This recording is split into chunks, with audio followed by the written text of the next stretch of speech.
belajar nih tentang norma, ya kan? Kita sudah belajar tentang pengertian norma, kemudian jenis-jenisnya. Jadi ini adalah faktor penyebab keberagaman masyarakat Indonesia. Nah, jadi kan kita udah ditanya di awal kan, kenapa masyarakat Indonesia itu, kenapa manusia di seluruh bumi ini berbeda semua gitu kan? Nah, inilah jawabannya. Yang pertama adalah kalau di Indonesia khususnya letak strategis Indonesia. Ya, kenapa dengan letak strategis Indonesia? Jadi saya sampaikan nih, bahwasanya Indonesia itu diapit oleh 2 samudra dan 2 benua. Samudra apa aja? Kemudian benua apa aja? Benua Asia dan Australia. Itu ya. Jadi saya jelaskan nih, kenapa kok bisa jadi strategis?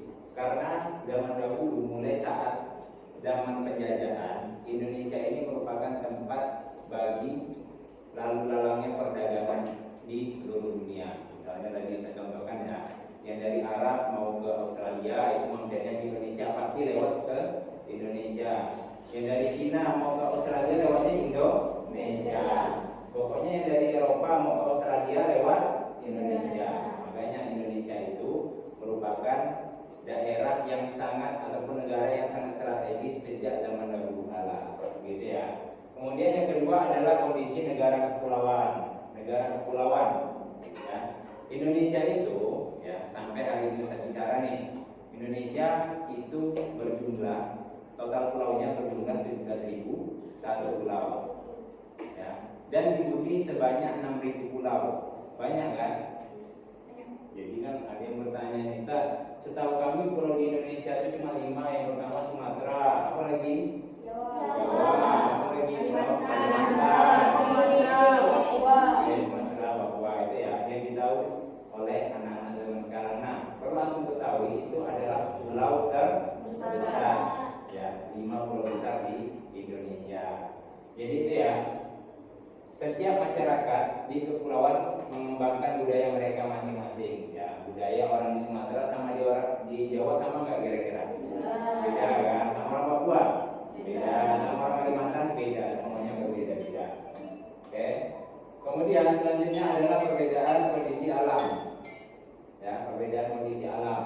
Jadi seperti misalnya daerah pantai, pegunungan, kemudian ada daerah subur, dataran rendah dan seterusnya gitu.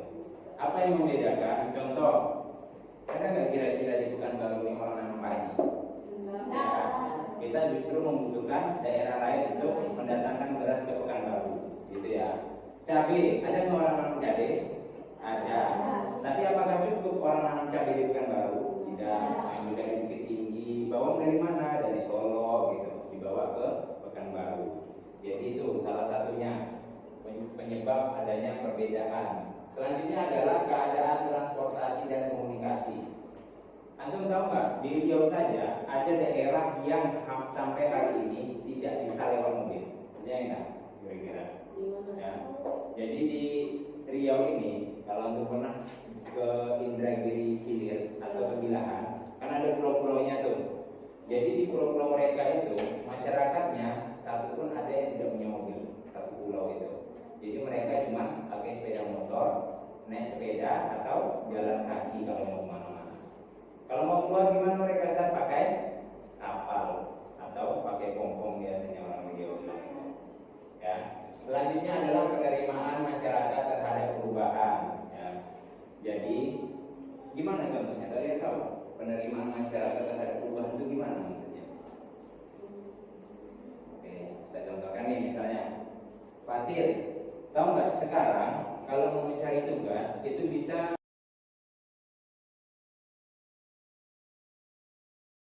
semuanya silakan berdiri, kita mau melaksanakan speaking dengan masuk ya karena sudah sore juga. Oke, semuanya jadi bisa ada punya permainan. Jadi Ustaz kurang tahu ya kira-kira nama permainannya, tapi kayak gini kurang lebih mainnya.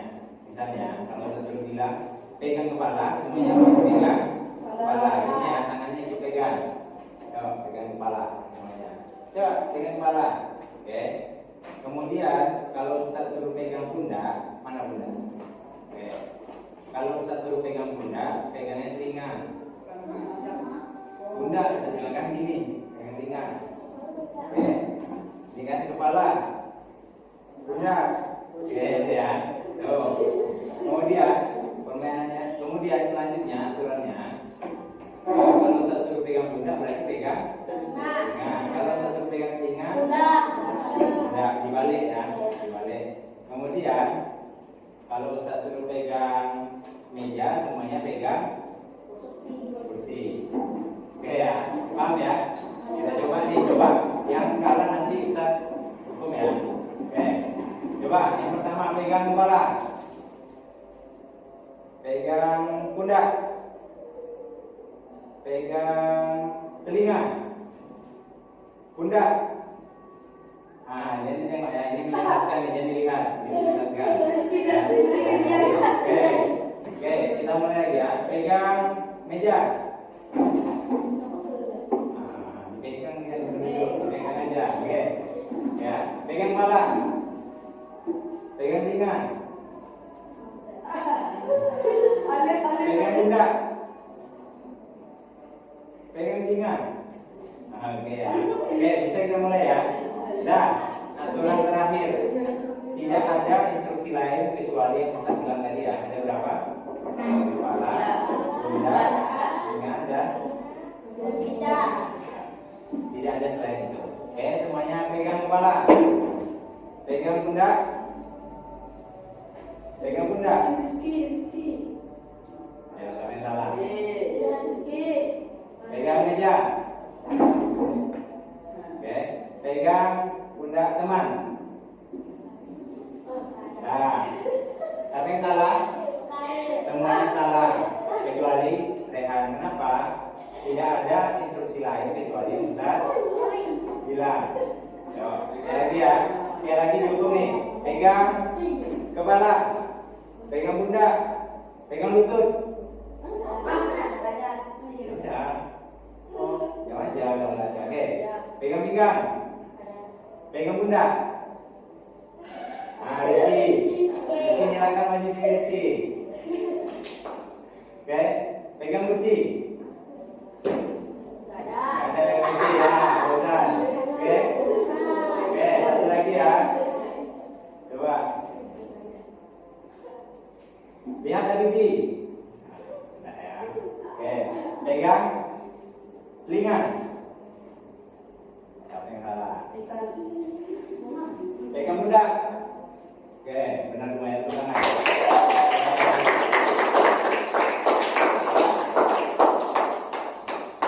Yang kalah ada sana.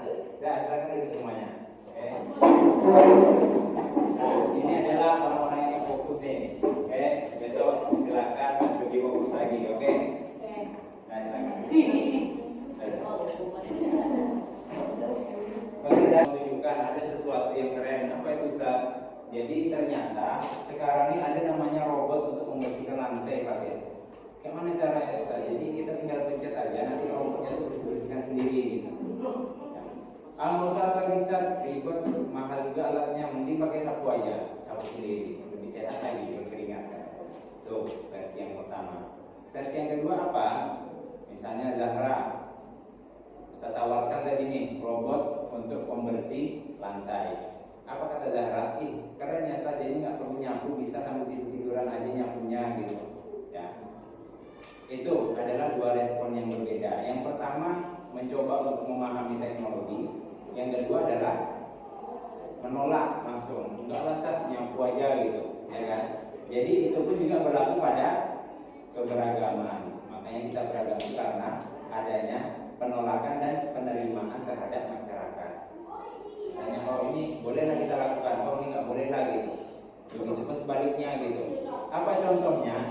Misalnya nih, orang Sumatera Barat, orang Minang misalnya, jumpa sama orang Batak, ya kan? Yang satu ngomongnya pakai kau gitu kan. Mau kemana kau katanya? Mau kemana Pak Fatir misalnya gitu? Mau kemana Rizky? Mau kemana kau gitu? Sementara anggaplah misalnya Fatir ini orang Minang, dia biasanya tidak pernah disebut kau gitu. Pasti merasa apa? Merasa kok kasar kali ya. Padahal itu adalah hal yang biasa bagi orang Batak gitu. Begitu pun sebaliknya orang Batak merasa kok orang ini nggak pakai kau ya ngomongnya gitu, kok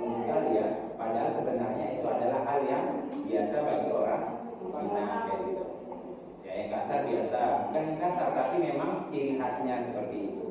Ya. Kemudian kita lanjutkan ya. Selain itu ada namanya dampak ataupun dampak positif dan dampak negatif dari keberagaman. Yang pertama, terciptanya sikap saling menghormati. Nah, bayangkan kalau kita semuanya sama sukunya, anggap orang Melayu semua. Kira-kira apa yang perlu dihargai? Ada nggak kita saling menghargai suku? Tidak, karena sama semua kita gitu. Kemudian yang kedua, meningkatkan persatuan dan kesatuan. Persatuan itu semakin kuat ketika apa? Ketika kita memiliki perbedaan, betul kan? Ketika kita saling berbeda gitu kan, kita pasti merasa oh itulah alasan supaya kita menjadi bersatu. Yang ketiga adalah terciptanya kesejahteraan Indonesia. Apa contohnya? Emangnya pahlawan itu orang Jawa semua? Ya. Banyak kan? Apakah orang Papua semua? Tidak, macam-macam. Ada orang Jawa, ada orang Minang, ada orang Batak, Melayu dan lain sebagainya. Itu ya, justru menciptakan kesejahteraan di Indonesia. Selanjutnya, dampak negatifnya timbulnya sikap sukuisme. Nah, sukuisme itu apa? Ya, dia memandang misalnya misalnya ini Ustaz orang Jawa misalnya. Ustaz menganggap cuma orang Jawa aja yang baik gitu. Yang lainnya nggak baik gitu, jahat semuanya. Gitu ya. Itu adalah sikap sukuisme. Fatir orang Melayu misalnya menganggap cuma suku aja yang baik gitu, suku saya aja yang baik gitu, yang lainnya jahat gitu. Itu ya sikap sukuisme. Ada yang kayak gitu? Ada pastinya. Di Indonesia pasti ada yang seperti itu. Nah, tapi itu adalah dampak negatif. Yang kedua adalah timbulnya sikap diskriminatif. Apa diskriminatif? Membeda-bedakan. Ya, Habibie nggak mau lah berkawan sama Haikal, dia tidak satu suku sama saya gitu misalnya. Ya, nggak mau lah berkawan sama Rian, dia beda sukunya, beda agamanya gitu misalnya. Ya, itu diskriminatif, itu membeda-bedakan. Yang ketiga, rawan terhadap perpecahan. Jadi itu yang kebanyakan di Indonesia kasus tentang perpecahan itu karena disebabkan oleh keberagaman juga. Ada beda suku, ada beda agama, saling ejek, saling sindir gitu. Itu ya dampak-dampak negatifnya. Selanjutnya kita perlu tahu nih apa itu Bhinneka Tunggal Ika. Yuk, apa Bhinneka Tunggal Ika? Ya, Bhinneka Tunggal Ika, berbeda-beda, bintang satu. Itu ya yang sering kita dengar kan. Nah, berasal dari ungkapan Jawa kuno. Jawa kuno itu atau bahasa apa? Sanskerta. Oke.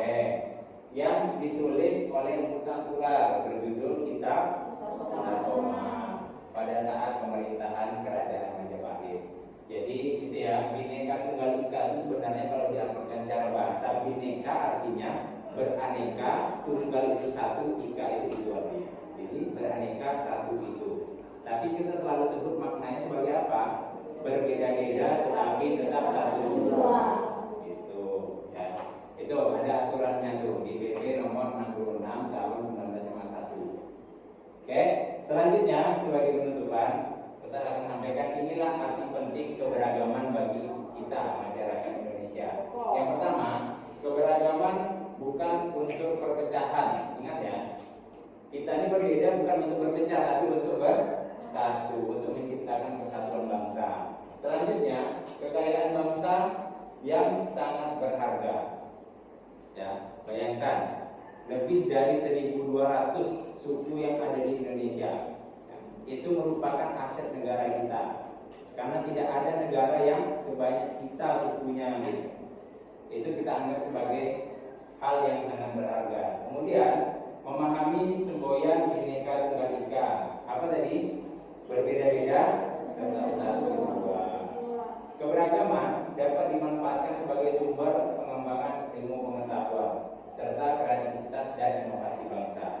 Jadi itu ya, karena adanya perbedaan-perbedaan di setiap suku, maka kita akan menghasilkan yang namanya karya-karya, kreativitas dan inovasi untuk negeri kita.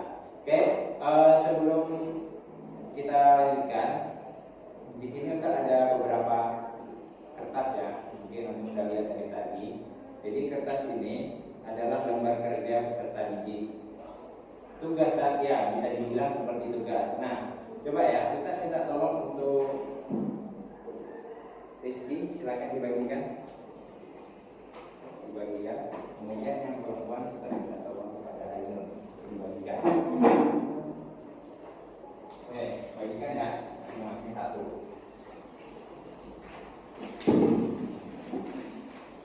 Ya, dapat ya. Orang satu, ada yang berlebih.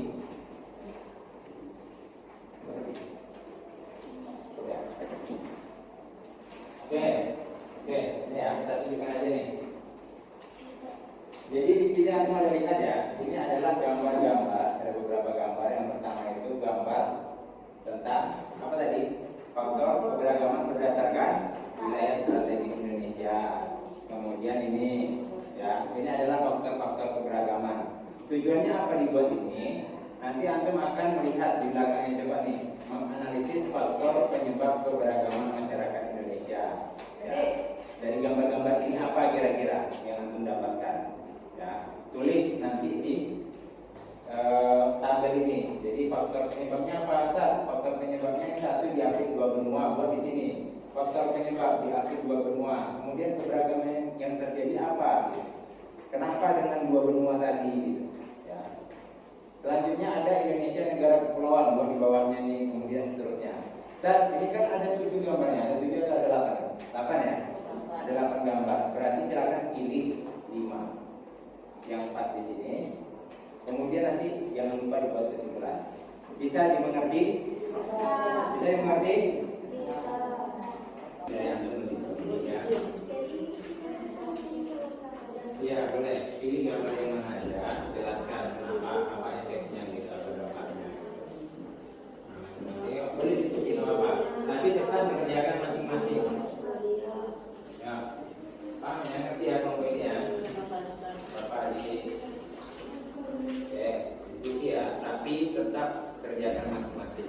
Boleh, tukar pikiran boleh, otaknya boleh. Tapi jangan mirip semua ya. Paham ya Pak Tir?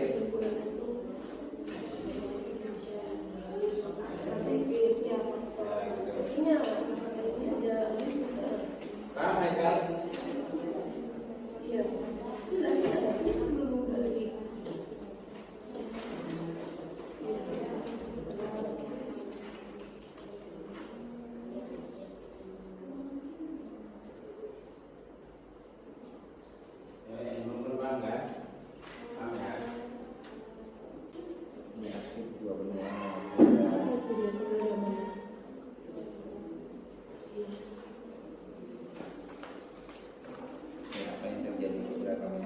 Apa?